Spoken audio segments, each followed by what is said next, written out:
Hi, I'm the Skate Doc. Welcome to this channel. Today we're taking a look at the latest budget deficit, the X-Way Atlas Pro 4-wheel drive with the Ace Gear drivetrain. Yeah, that's right. Look at that shiny chunk of machined aluminum and carbon fiber. Okay, enough creepiness. I'm not really a fit and finish kind of guy, but occasionally form meets function in a nice way, and I think this is the case.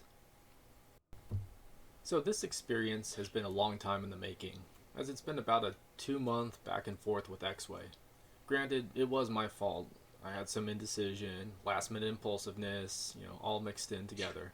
Long story short, I started with an Atlas Carbon and ended up with this configuration. Bottom line for those of you who want to skip through, I would 100% buy again. There you go. See you later. Take care. My big concerns are maintenance, durability, and support. I'll go back into those a little later on in the video for those of you who stick around. Alright, so let's get some of that gratuitous action B-roll going while I flap my gums here. So I'm not going to baby this thing and feed it a diet of shorn grass and pavement. Those orange skid pads are meant to be replaced, and I think I'm going to need a subscription to them after 2 days of use. So power, check. Torque, hell yeah, check. Stiffness, giggity, check. Turning radius, on par with an aircraft carrier, but it is seriously an experience to ride. So let's back up. What is the Atlas Pro?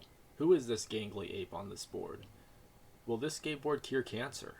Well, on the last one, probably not, but don't worry, cancer will not be your cause of death if you ride this board aggressively. Seriously, the Atlas Pro is no joke. This thing is a machine, on par with an ATV, dirt bike, or jet ski. If you don't treat it with respect, it will completely change your reality with 7 kilowatts of motor power. That's like 9 horsepower. Let me put it this way. Okay, so if you look at just the horsepower alone, that's the power to move almost 5,000 pounds 1 foot in the air every second. No, it can't lift a car, it can't fly, it can't do any of that. I just want you to understand that this is an obscene amount of power and horrifically dangerous. But I need it. And if you're watching this, I assume you need it too. I just want you to respect it, like you respect a racehorse or something. Okay, so bona fides.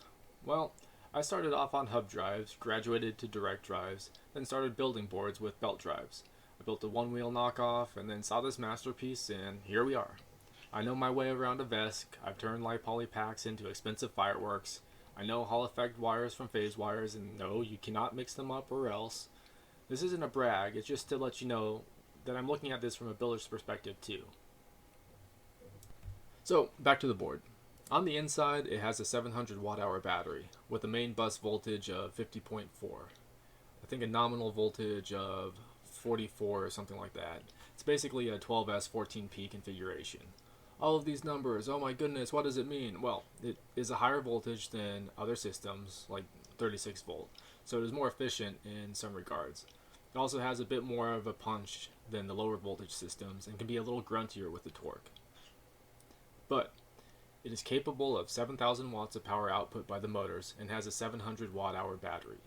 So if we ignore the BMS flipping us a family friendly middle finger, or the speed controllers going home early, that means the board would burn through its battery at max power output in like maybe 6 minutes. Okay, well, this is horrible napkin math that will scare people, and I'm fudging with power versus energy, but it's here to illustrate a point. The thing has massive potential. The board does not die after 6 minutes. I've thrashed this thing for hours, torturing it, and the battery laughs at me and insults me right back. That whole 7 kilowatt power output thing is more gimmick than practical. Sure, the speed controllers and motors can surge to 7 kilowatts, but I really fear the situation you are in where that's the norm. Maybe you're trying to tow your F-150 Lightning that just died after saying it had 100 miles of range left. Is that too soon, Ford? I don't know. Just don't fixate on those numbers. The battery is fine. If you ride it like I've been riding it, your quads and calves will blow out first. Now, I see lots of reviews where people do test the range, taking on group rides or cruising through the city, and their concerns are legitimate. It isn't a long-range cruiser. It just lacks the capacity. But I didn't get this to go from point A to point B. I got this to toss on the ground in the dense underbrush of a forest and make believe I'm on indoor dodging trees on a speeder. It checks that block for me. Alright, for the range anxious among us, I see the aux pack and the 1 kilowatt charger as potential solutions. So, my park has 110 outlets all over the place. If I wanted to, I could take a 30-minute lunch break with that 1 kilowatt charger, suture up some wounds, tack on an extra 100K on life insurance, and then get right back at it.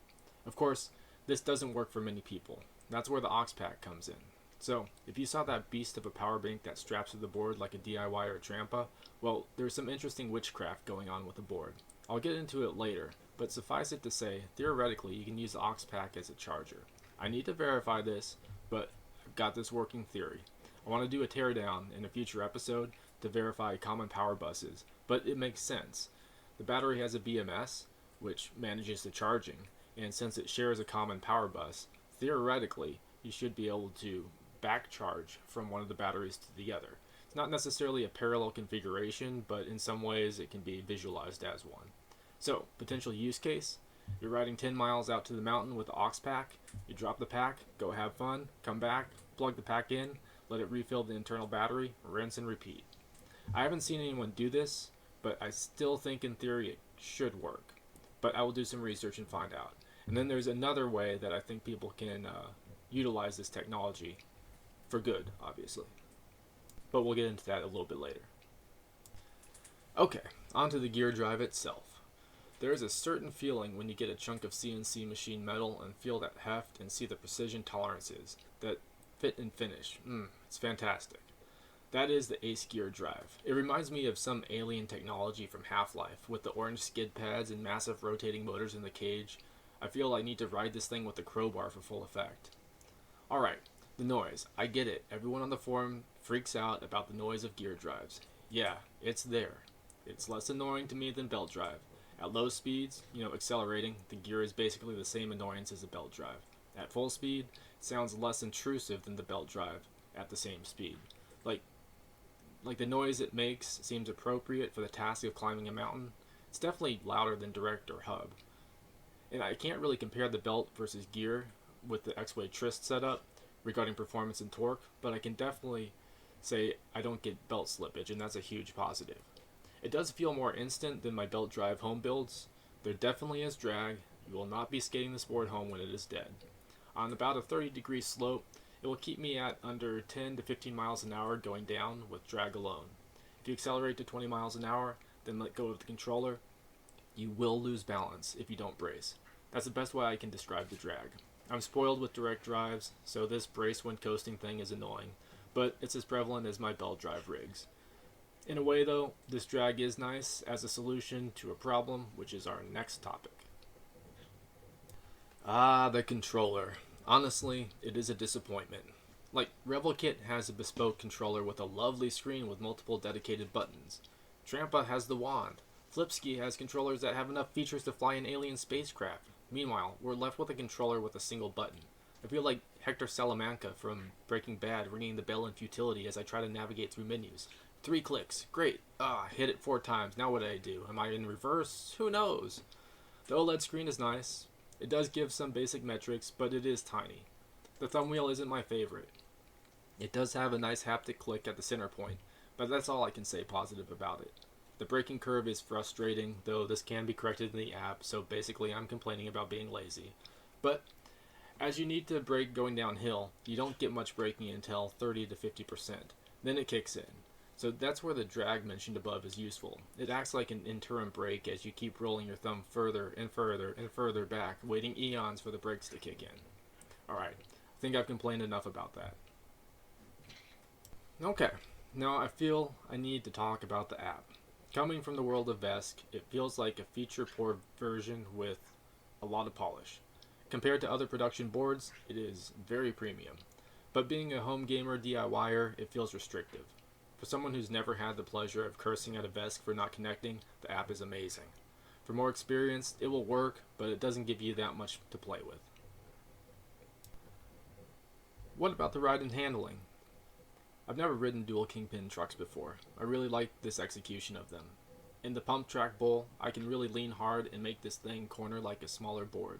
On the trails, I don't fear that I'll accidentally go loosey-goosey with soft bushings and fly off a cliff. I think it's a good match of extra control with the stability feeling of like riding a railroad car. I know bendy boards are all the rage these days, but I hate them. I prefer shock absorbing urethane wheels or pneumatic tires to suck up the bad road conditions. So I'm super stoked that this board is like a rock. I know whatever pressure I'm applying is getting transmitted to the trucks and not going into torquing the board one direction or the other. All the praise aside, the thing is an aircraft carrier. It is heavy, like 40 plus pounds. The turning radius without a hard lean is car-like. Fine maneuvering is pretty good though. Just some mountain bike trails are off limits without stopping to reposition every 20 seconds. Now, the board concavity is aggressive, and the grip tape is spongy and locks onto your shoes. There is a concavity on the forward and back part of the board which acts like a foot stop. I thought initially that I wanted to get the foot stops from X-Way, but I'm actually pretty happy with the stock setup. I bailed several times, like lots of times, and I've never gotten, caught by the board, which is something that always happens to me in my strap-in boards. I debate with my Trampa buddy all the time about this. I hate bailing and having to get my foot free at the same time. I'm just not good at multitasking like that. I do think there should be a strap aftermarket setup for those inclined. It would be fairly simple to do with like a ratchet strap and a seamstress you trust, but it's definitely not for me. So finally my concerns. In the PEV world, you never buy bleeding edge technology. This is just stupid. You always end up looking like an idiot when the company upgrades the one small thing that is driving you and everyone else crazy. I just bought not only a new product line board, but a new propulsion system too, on a new speed controller. I get they've done their research and development with testing, but I still feel like a guinea pig. I mean, I can see engineers dissecting my action cam footage in the future when the gearbox grenades itself thinking, oh yeah, I never thought someone would try that. See what I'm saying? That's my concern. So far, so good, and X-Way to their credit has been good at communication during the ordering process. I hope they keep that up for the inevitable maintenance and repair inquiries I'll be making. This thing looks pretty robust, and I can't find any single points of failure. Usually when something is overbuilt, ancillary things like fasteners or interfaces are last minute thoughts and turn out to be the points of failure. I don't see anything like that. If the transmission does grenade itself, I actually think you'll be in a fairly better situation than a belt drive with a sudden jam. The inner part of the driven gear is polymer, so I would think it would shear with the massive torque load from a sudden stoppage, but I don't know. This is something for me to take a look at in the future when I do the teardown. I know stiff carbon fiber parts aren't great with tons of shock, as individual fibers can fracture and the part can pseudo-fatigue over time. I would expect any board breaks to occur right between the back of the trucks and the start of the concavity, at the cross-sectionally thinnest point. But that's likely going to come from somebody trying to jump this thing constantly. The ESCs are armored in heat-conducting shields under the deck.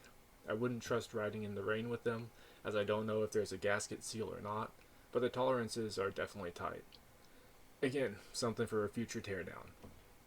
So, please ask me some questions. Let me know what you want me to figure out. I'm not afraid to turn a wrench or shock myself.